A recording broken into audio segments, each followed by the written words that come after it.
Hello students, स्वागत है आप सभी का एनसीईआरटी फिजिक्स क्लास 12th में। और आज हम एनसीईआरटी अभ्यास का एक और संख्यात्मक प्रश्न करेंगे।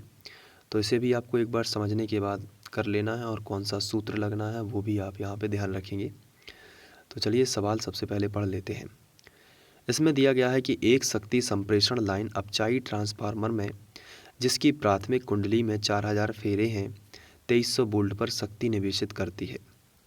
230 वोल्ट की निर्गत शक्ति प्राप्त करने के लिए द्वितीयक कुंडली में कितने फेरे होने चाहिए। तो ये एक बड़ा सा प्रश्न दिया गया है, लेकिन ये बहुत ही सरल है अगर आप इसको सूत्र की दृष्टि से देखें तो।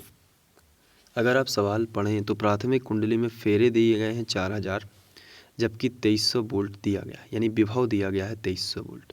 तो यहाँ पे आप जो दिया गया है उसकी लिस्ट बना लीजिए। तो आप लिखेंगे दिया है, और यहाँ पे प्राथमिक कुंडली में जो फेरे दिए गए हैं उसको लिख लेते हैं। कितने दिए गए हैं? 4000। तो प्राथमिक कुंडली में हम लिखेंगे नंबर ऑफ राउंड, और चूँकि प्राइमरी कुंडली है यानी प्राथमिक कुंडली है तो इसे पी से दर्शाते हैं, और ये दिया गया है 4000। और विभव कितना दिया गया है? विभव प्राइमरी कुंडली में इसलिए पी से दर्शाएंगे। विभव दिया गया है 2300।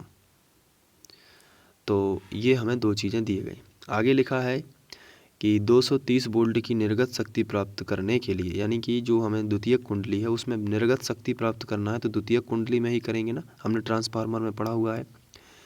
तो निर्गत शक्ति जो है उसको प्राप्त करना है यहाँ पे। तो इस बार जो हमें शक्ति विभव में वोल्ट में दी गई है, यानी कि हमें भी और सेकेंडरी कुंडली का यानी एस लगा देंगे, वो हमें 230 दिया गया है। तो सीधी सी बात है, हमें एन एस ज्ञात करना है। तो यहाँ पे एक सूत्र लगा देंगे बस, और कुछ नहीं है। सूत्र क्या है? वी एस बटे वी पी बराबर एन एस बटे एन पी। ये ट्रांसफार्मर के सिद्धांत में डिस्कस किया हुआ था, तो ये हमने सूत्र लगा दिया। अब वी एस कितना है? वी एस है 230। वी पी कितना है? 2300 है ये। एन एस कितना है ज्ञात करना है, और एन पी कितना है? एन पी देखिए 4000 दिया गया, तो यहाँ पे 4000, ये 4000 हमने लिख लिया। अब यहाँ पे ये 0 से 0 कैंसिल हो जाएगा, और 23 से ये 23 कैंसिल हो जाएंगे, लेकिन 0 बचेगा, तो 1/10 बचेगा बराबर एन एस और बटे 4000।